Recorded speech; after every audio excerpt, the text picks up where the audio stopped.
The key thing that I would love everyone to know is that when people ask a reasonable adjustment, they're asking for something that will allow them to do their job better.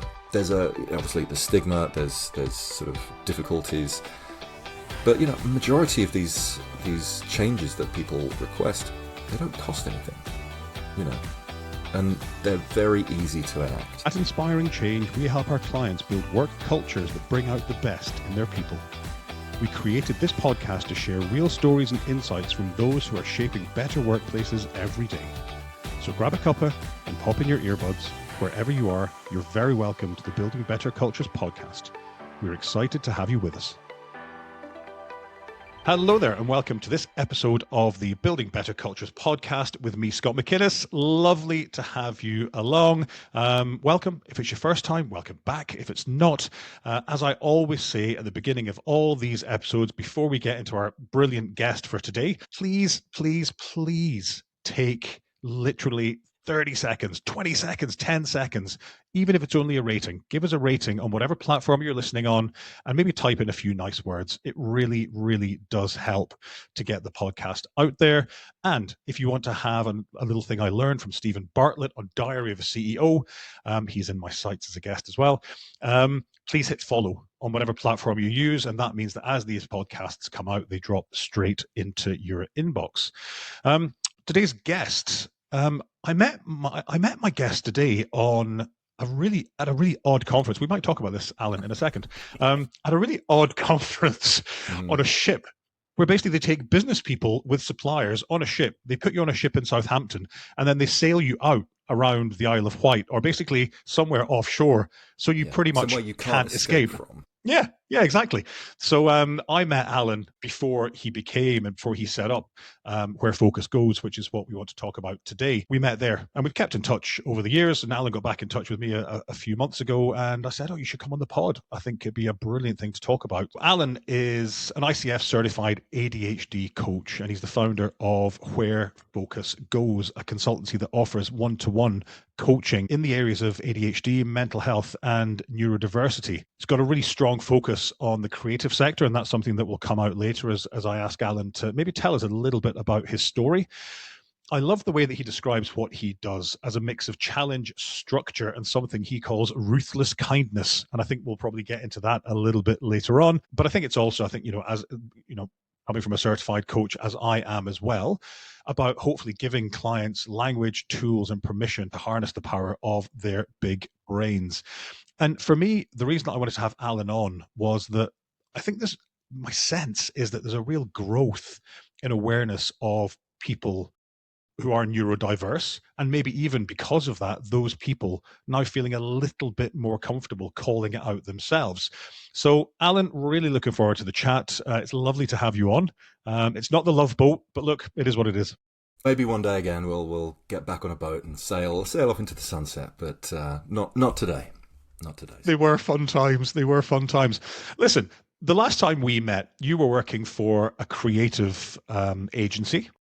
Since then, you've moved on. Tell me a little bit. Give us a couple of minutes on your story, where you've come from and where you are now. Sure. Well, thanks ever so much. Really appreciate the invite and lovely to be here. As you suggested, I'd spent about 20 years or so working in the creative industries, and I started as a jobbing musician and then worked through roles in publishing and marketing and advertising. And the last full-time role and where we met, I was the managing director of a video production agency. And then it was about 5 years ago, I started on my journey of diagnosis after suspecting that I'd had ADHD. I was fortunate enough to be able to afford a private diagnosis, and the impact of getting that bit of paper, the impact on my life was absolutely enormous. And then about a year later, I sort of was struggling with a series of kind of quite massive, quite difficult events that all seemed to kind of come into my life at the same time. And as a result, my mental health suffered, fairly catastrophically, to the point where I very nearly decided not to stick around, if I can use that terminology. Spoiler alert, I didn't go through with that. And then as I was in the process of recovering from that period, and I was doing, naturally a lot of introspection and wondering what I would do with the rest of my life, it had become apparent to me that leaning into my sort of full self, my sort of ADHD and all, was one of the things that had really helped me through, especially in those very sort of dark moments. And that ADHD, the thing that had been, unbeknownst to me, been in the background of my life, sort of laying undiagnosed and sometimes causing me to think quite unkind thoughts about myself and, being a bit of a tricky bugger, had suddenly given me a bit of a lifeline. And so because I now had the language to understand myself, I had the language to understand myself a little better, I could work with myself instead of against it. And, it didn't sort of change who I was overnight, but it gave me a much better way of working and understanding my strengths and my challenges. And then I was basically able to use that awareness to kind of, just put one foot in front of the other and sort of get slowly better. That then led me on to deciding to retrain as a coach. I wanted to work with people, ADHDers, people, senior people in my sort of mold that were looking to get that better understanding of themselves and help them in a way that, I couldn't really see anyone offering the kind of help that I needed when I needed it. And so I decided to become it. And, ADHDers, we can be very, very hard on ourselves a lot of the time. And so if we don't understand how we're wired, we can get stuck in some really difficult sort of thinking. And that's why I talk about this kind of ruthless kindness, especially these high-performing ADHDers. If we take the ability to be utterly ruthless and utterly brilliant and turn that into being ruthlessly kind to ourselves, we can really get some good stuff done. And so I found a training center that offered, sort of fully accredited ICF aligned coaching methodologies with an ADHD lens. And so, a few years later, I have the business called WhereFocusGoes and offering neurodiversity mental health training for businesses alongside ADHD and ADHD coaching for leaders, as you said, with a primary focus on the creative sector. Brilliant. Brilliant. And I think it's really interesting that you said to me earlier on that you didn't get that diagnosis until the day before your 40th birthday. And yeah, correct. People who I know who've gone through or been on the same journey just almost describe it. It sounds like from what you were saying there, the undertone was a sense of almost like relief or like an aha moment of, oh, Christ, so this is why that's like this and this is like that. And I think like this and I give myself a heart. Right. Okay. Right. Well, now that we know, we can get on and do something about it with our eyes really, really wide open. Is that reasonable? Yeah, absolutely. The sort of the refrain that comes from every late diagnosed ADHDer is, you start to mourn the life you could have lived if you'd known earlier, but then you realize that, you've been just handed the user manual for your life, at the age of, for me, 40 or however, whatever age it is. You've suddenly got the language to understand yourself, the reasons why you behave in certain ways, the reasons why you are, you might struggle in certain situations. Having that new awareness is, for me, it was, kind of state changing. Amazing. So let's kick off at the beginning. Maybe start by defining for me and for listeners, define neurodiversity and the ways that those diagnoses show up, or the ways that perhaps what people might see in others Yeah. who have neurodiverse conditions. Even that word of conditions, I think we had a Yeah. conversation about that. So even, and I want to Yeah. get onto language later because it's Mhm. tied into something else I want to talk to you about, which is people not just talking about this maybe as openly as they could. Yeah. So let's start, but let's Yeah. start with that range of diagnoses and what neurodiversity actually is. Yeah, of course. So, I mean, the most common or visible sort of forms of neurodiversity that most people will be aware of are, ADHD, which itself has a few subtypes, autism, which has an entire spectrum at its disposal, dyslexia, dyscalculia, dyspraxia, all sort of differences effectively, but all, unique. They all have their sort of slightly unique points. But as you mentioned, the way that we talk about neurodiversity is quite interesting, and a lot of folks would rather we talk about neurodiversity through a sort of social or societal model in which neurodiversity is described as being the natural variation in human brain function. Okay, sounds great, sounds very sensible, and completely inoffensive. But then we often sort of fall into using the sort of the medical model. So, you'll recognize the language of a deficit, of disorder, a disability, which can obviously reinforce stigma, generally make you feel not particularly great about being described in such terms. But, the key thing to sort of remember, or the key thing to consider, is that the person is not the problem. With neurodiversity, problems only start to arise when a neurodivergent person interacts with a world that was not built for them in mind. So neurodiversity, whatever the condition, whatever the diagnosis, it's highly situational. It's very personal, very situational. And, often you don't just have a singular diagnosis. They sort of travel together, if you like.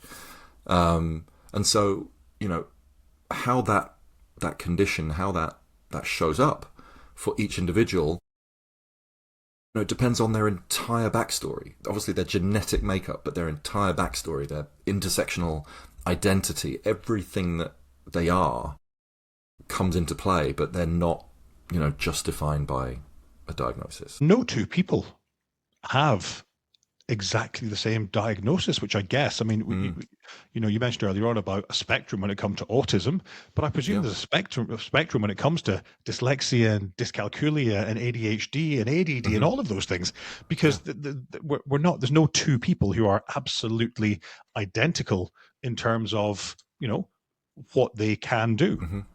No, exactly. I mean, you think about it in very sort of simple terms. If you take two identical twins, raise them in exactly the same house, in exactly the same street, they're going to be different people, regardless of their neurotype. They're not, they're going to have their own interests. They're going to have their own experiences, all of which will shape them as a person. And so, likewise, with any form of neurodiversity, the person you are, the experiences that you have, the childhood that you have, all impacts your experience and, of your condition, and vice versa. Like you said, if you've met one person with ADHD, you've met just that one person with ADHD.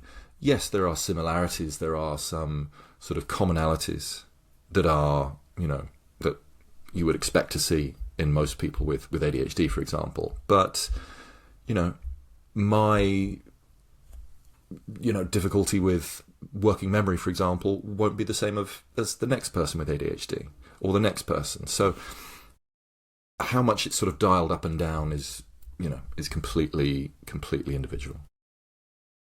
And I think that's a really, really interesting point. That individuality, that no two people being the same, and also that idea of language. All of those things for me kind of come together when I think about, and I've got an anecdotal sense that perhaps people still feel uncomfortable talking about this maybe in the workplace. And it's not Yeah. necessarily about neurodiversity. I'd even go bigger than that. It's about what's perceived as difference, whether that be color, creed, gender, a neurodiverse diagnosis. If there's difference, people feel uncomfortable talking about it. My gut feel comes back to my question of a second ago and the use of that word condition. Is it about language? Is it about people feeling that they don't have the right words? They don't want to offend. They don't want to trip themselves up. They don't want to get themselves into hot water. What is it? What's getting in the way of people having those conversations? I do think things are improving. I do think things are generally getting better.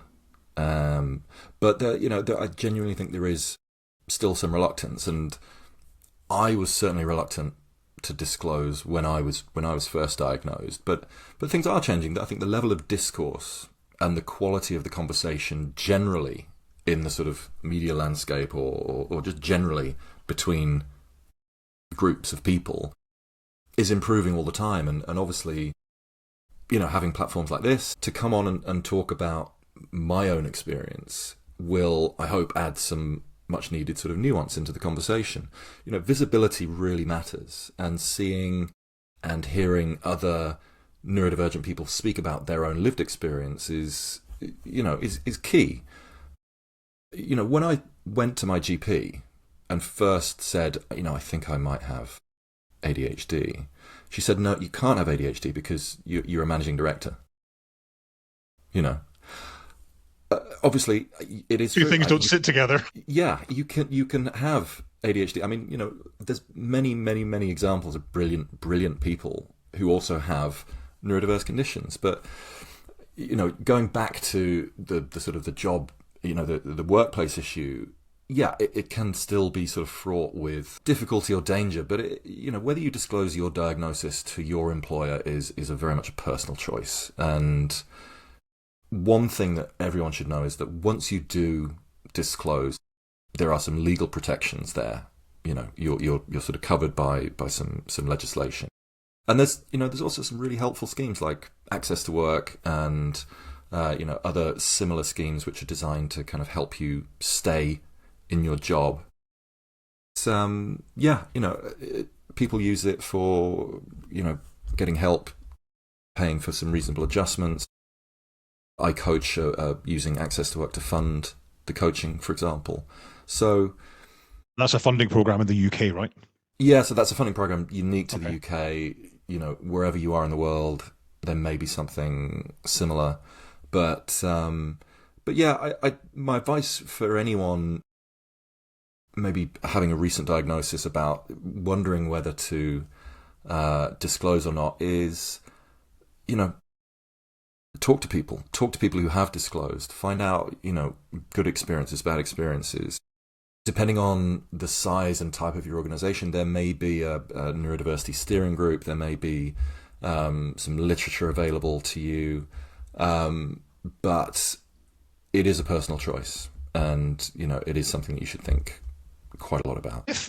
And I'm just thinking about this just from a practical perspective, because I really love guests just offering maybe some practical thoughts or advice on the podcast, that if there's somebody on my team, I'm a manager or I'm just a colleague on the team who I'm working with somebody who presents, as far as I understand it, as if perhaps they are neurodiverse, perhaps some of those tells that we've been told about, they might, they won't look you in the eye, being one that always pops up when they're talking to you. We just ignore that until the person says, I've got a neurodiverse diagnosis. Do we just carry on as if it's normal and as if we're just getting on with it? How do you handle that? It's an interesting question, and like everything, there's nuance. There's you wouldn't want to be singled out. You wouldn't want your manager to sort of bowl over to you in the middle of a busy office and say, I notice you don't look me in the eye. Have you ever considered getting checked for autism? Yeah. But, if you do suspect, or, if you think that someone might need support, then, sort of private off-the-record conversations can help. Again, it depends what relationship you have with your employees. But, supporting ND folks in the workplace shouldn't assume a diagnosis. It shouldn't assume that we're all we're struggling. Most of us are doing pretty well. Thanks very much. Yeah. So, sometimes you can say, like, is there anything you might need to do your work better? Is there anything you might need that will make a difference? These reasonable adjustments, they can make a difference to all staff. Not just neurodivergents, not just people who might be struggling. There's some really good resources out there. There's a website called the Manual of Me. If you just Google Manual of Me, you can give that to everyone on your team, and it asks them to think about the ways that they work best. What conditions do you like to work well under? So that's brilliant because it doesn't rely on a diagnosis. And also no one feels singled out because of a diagnosis or of a condition. You give it to everyone, you're going to get some interesting things back. Obviously, you're not under any sort of cosh to enact all of those changes, but it'll give you a really interesting insight into how your staff are sort of showing up, what they might think they need to do better.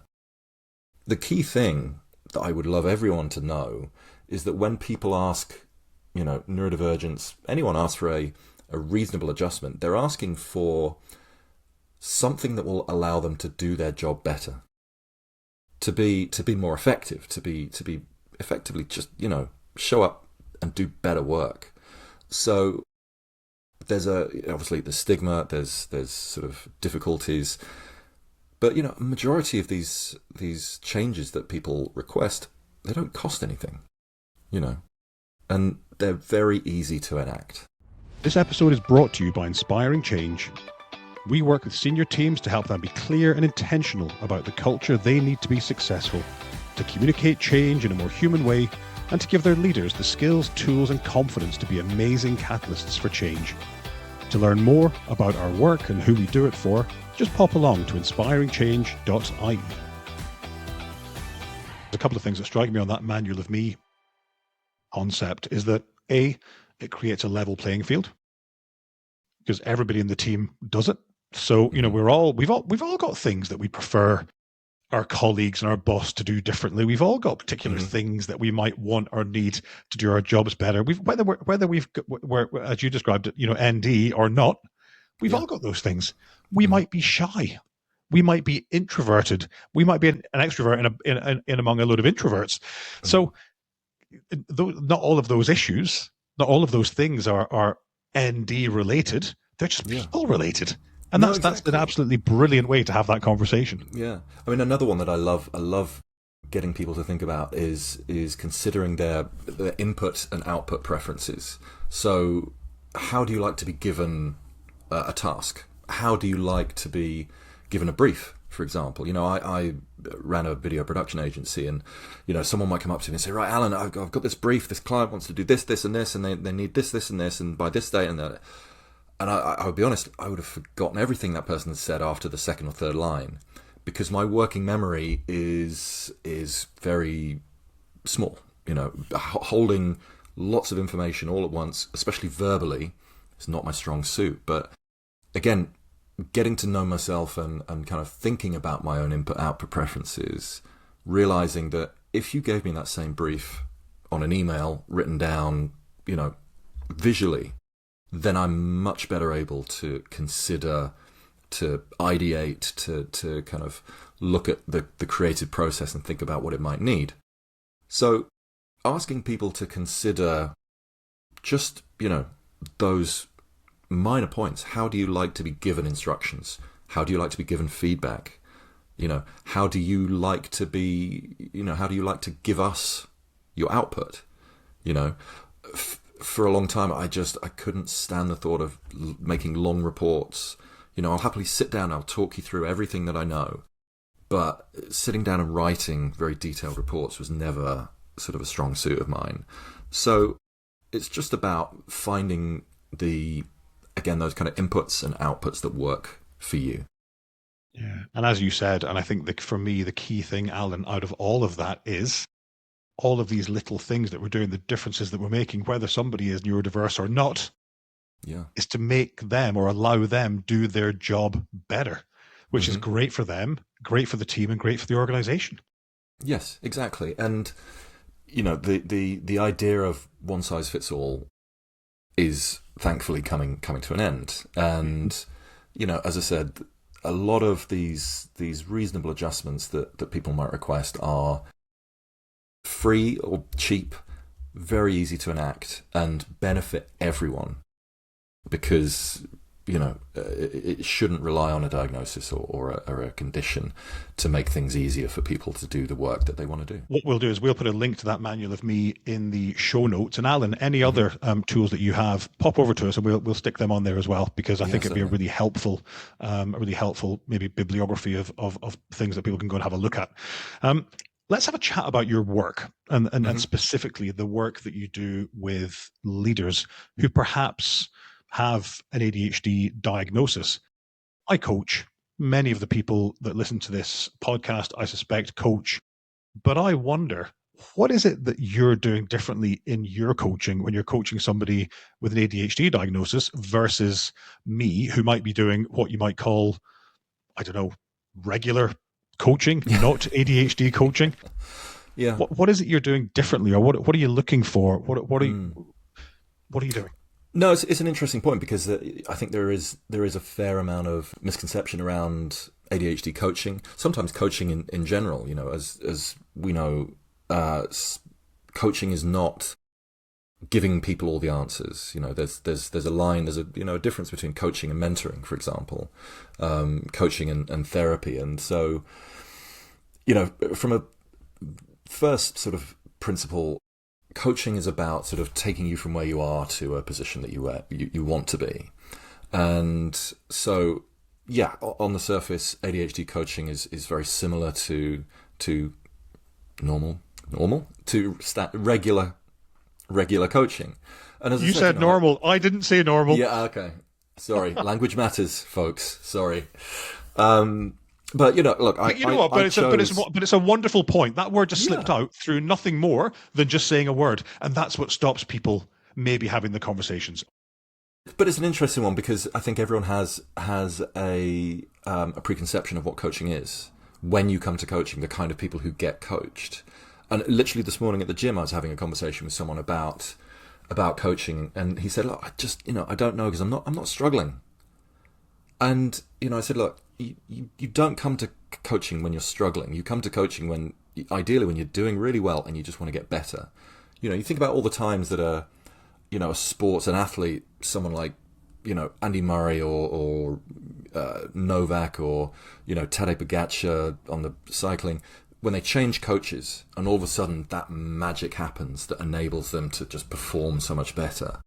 That's what I want people to take away from it. But as I said, when I started looking at coaching with an ADHD lens on it, I chose a learning provider that, they had specifically aligned with the, highly respected and kind of, renowned ICF methodology. So, on the surface, ADHD coaching could look quite similar. Sharing of knowledge, the shared understanding of the ADHD lived experience that kind of permeates the whole sort of process. So I start my coaching engagements with some education about how ADHD shows up for kind of all of us, and then I ask the client to nuance that for them. How does it show up for you? What is the impact for you? So that once they understand that it was never a failure to try harder, or something that they just couldn't do, and it was because they were just a bad person, something that we all kind of carry a little bit of, but it was actually just a difference in the way that they're wired, we can start letting go of the sort of the shame, the sort of bad feelings that a lot of us carry, and then we can move into, creating new ways of thinking and doing that are unique to them. From that point, it becomes quite similar to executive coaching or, life goal coaching. You're aiming to then get the client from where they are to a position that they want to be in, but in a way that honors the sort of unique neurological makeup of that particular client. Because especially with leaders, especially with, what I like to call these sort of high performance minds, they're often very brilliant, and everything that they've done is, again, it's going to be sort of shot through with their neurological makeup, with the conditions that they've been able to sort of thrive with. And so you've got to be cognizant of that diagnosis, that part of their brain which sometimes allows them to be absolutely incredible, but sometimes just keeps them stuck with, things that other folks might find really simple. So it's honouring that difference, and then allowing them to break free and kind of get to a goal. Yeah, and I love that point you made about the guy in the gym saying, I don't need coaching because I'm doing okay at the moment. I think that's probably one side of it, that we think we're doing fine, we don't need it. But I think equally, coaching can sometimes have a bit of a label, and back to that word stigma that I used earlier on, because it's seen as being remedial. Yeah. There's something that you're not doing well enough. There's something you're not doing right. There's something that's broken that needs fixed. Is language that we'll hear, as coaches, and that's really not what it's about. For me, it's just about holding the space to allow a client to be able to explore what it is going on with them. I wonder, from your experience, and obviously, with confidentiality in mind, Alan, from your experience of working with people that have a neurodiverse diagnosis, what are some of the differences that coaching has made for them? Have you got any examples you can share? Yeah, obviously, speaking totally confidentially, the thing that I see time and again is when people are able to let go of this shame, this kind of black cloud of shame that these unhelpful narratives that they've been holding on to for years and years and years. Something that I see especially in clients that are diagnosed kind of later in life, and clients that are, again, sort of high achievers. There's almost a sort of converse effect of, the higher they achieve, the more that they have achieved in their life, the more shame they've carried about things that they've been unable to do, because they think, I've done this, I've started a company, I've made X amount of pounds or dollars in my life, but I struggle to open my post. I struggle to reply to message, and so you give them that insight, and it can be really, really life-changing for people, and again, it's often people that come to you with clients that just say, I'm not interested in the emotional side, I just need some help designing some better routines. But the more you get into it, the more you help them see themselves, really see themselves. And again, like you said, that thinking space, I've seen it. They have some really these positive, unexpectedly cathartic experiences when they're able to, for the first time, often understand themselves properly. And as we've mentioned, Scott, coaching is not about handing someone the answers. You don't sort of come to coaching and say, I need to know how to do this. Well, here's what you do. But, you need to be a sort of a useful and proactive partner so that they can develop the solutions and the systems for themselves. And so, I really love working with these sort of clients that I do, because they're really brilliant. They're really, really brilliant people, whether they've sort of lost sight of that or not. And then when you see that kind of brilliance start to come back, they start to sort of see themselves as that whole person again. They see the brilliance coming back to life, and they can, go out and start attacking work or relationship, whatever it might be, with that kind of renewed energy. I mean, yeah, it's what gets me out of bed every morning, really. Yeah, and look, and I think that certainly for me as a coach, and I won't speak for anybody else, but when clients have those aha moments, and you almost see a big giant exclamation mark rising cartoon-like above their head, and they have that moment, and you just sit there and you just don't say anything. You just let them sit with that.